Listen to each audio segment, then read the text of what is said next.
question, which was the decision to put the ship in quarantine reached in association with the United States and other countries? I did read one report in NHK which said that Japan had offered to put the Americans, to evacuate the Americans, and the Americans said no, thank you. So I just wanted to clarify who made that quarantine decision.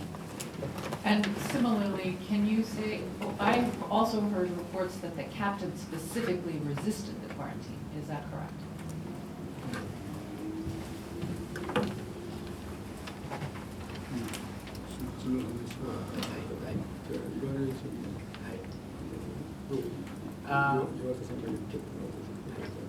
Yeah, as for the captain resistance, I didn't confirm the fact.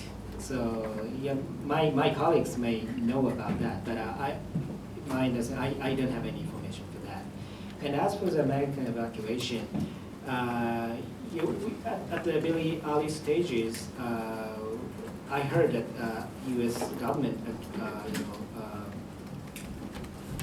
are thinking the possibility of the plan B of the evacuation.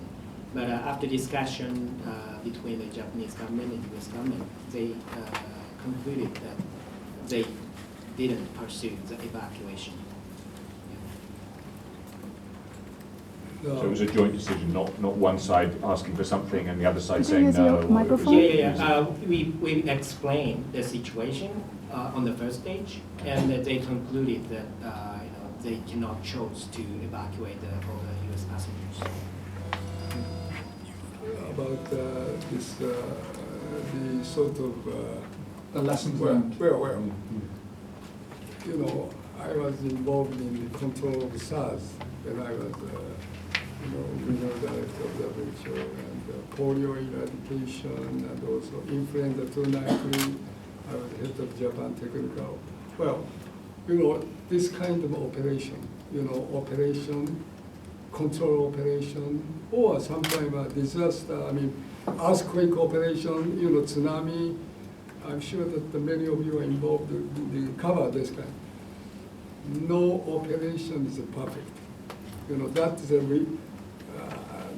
then this whether isolation was perfect or not, red zone and green.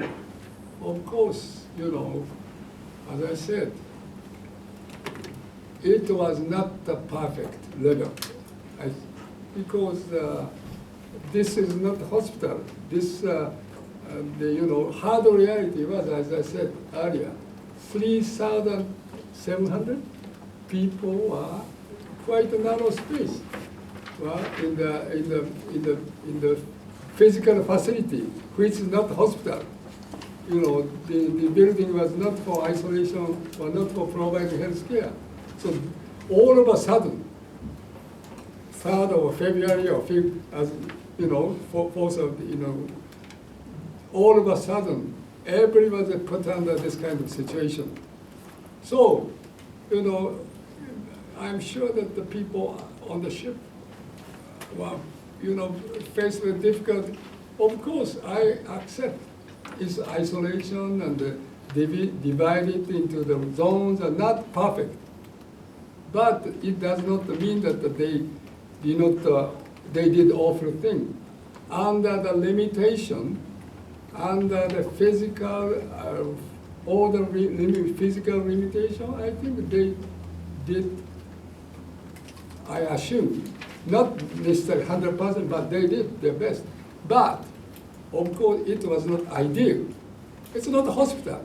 So, I think now, evaluation, whether it was not successful, anything, like any operation, influenza, 2009 H1, after this, transmission subsided, I am sure, I will recommend to those people, will come up with the objective evaluation sort of a scheme, which will evaluate very objectively and through in-depth discussion as to which area we could do better, which area is good, what kind of lesson we should learn. Of course we do that. But we are in the middle of a fight now against. So I think my recommendation is, of course, if anything that we can improve right now, we have to do that. But, you know, I think we are at the crossroad. We have to focus on our fight. It's all against this very, very difficult. That's my recommendation. Yes, we have to evaluate. Of course, there are a lot of rooms for improvement. Yes, quarantine, isolation. I agree. It's not perfect. So later, you know, what kind of lesson we learn. Yes, there are many lessons. There are a lot of areas we could have done better. But that's common sense. No perfect, no patient's perfect. So, you know, months later, weeks later, I don't know when this transmission subsides, we'll come up with a very good sort of mechanism which will look into this issue and what is the area we could have done better, what lesson we learned. That's what I'm sure you do that. I strongly recommend minister or whole government to organize this kind of inviting all the third party so that from this experience we can listen vis-a-vis the cruise issue, charter issue, or local the response issue. So is that okay? Yeah. Can I add some technical points I can think of? One thing is we need sort of international guideline or some rules for the control of this international outbreak in the international cruise, which we don't have in my understanding yet. The second one is we learned that the zoning is quite important, which we have zoning considering the structure of the ship is quite important. It appears quite difficult, but we have to tackle with. And the third one is I was so impressed by the difficulty of the control of the cruise. We have to isolate affected personnel. However, without the operation by the crew, the ship doesn't work. Very difficult. But we have to think about it. And the fourth thing is, in this kind of situation, we have to educate thousands of people at the same time to be skilled enough to, undergo infection prevention control to contain, this outbreak. The people, including the passengers and the crews, and also the health authorities as well, and other healthcare workers were involved in this kind of the containment. So these are the things what I can think of right now. But we have to continue the discussion in detail. Thank you. Last point of that, crew members are not the hospital workers. That's medical professionals. That's also another reality that we have to face. They are not trained for, on a regular basis for, communicable disease control.